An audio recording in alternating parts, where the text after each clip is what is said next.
World War I was the first major war where airplanes were used as a significant part of the military. The airplane was invented by the Wright brothers in 1903, just 11 years before the start of the war. When the war first began, aircraft played a small role in warfare, but by the end of the war, the Air Force had become an important branch of the armed forces. Most of these brand new pilots had never seen this new technology in their lives before. They were ecstatic to be considered the princes of the air in their shiny new aeroplanes.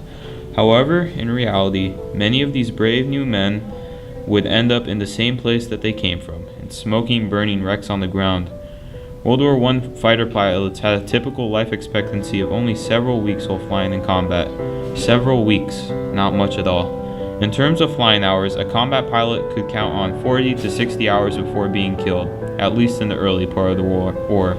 With more planes taking to the skies, enemy pilots began to fight each other in the air. At first, they tried throwing grenades at each other or shooting with rifles and pistols. This didn't work very well. Pilots soon found that the best way to shoot down an enemy plane was with a mounted machine gun. However, if the machine gun was mounted at the front of the plane, the propeller would get in the way of the bullets.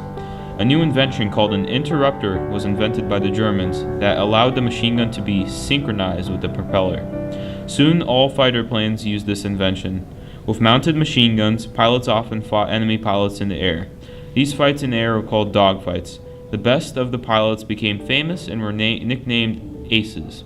A famous World War I fighter ace was the Red Baron.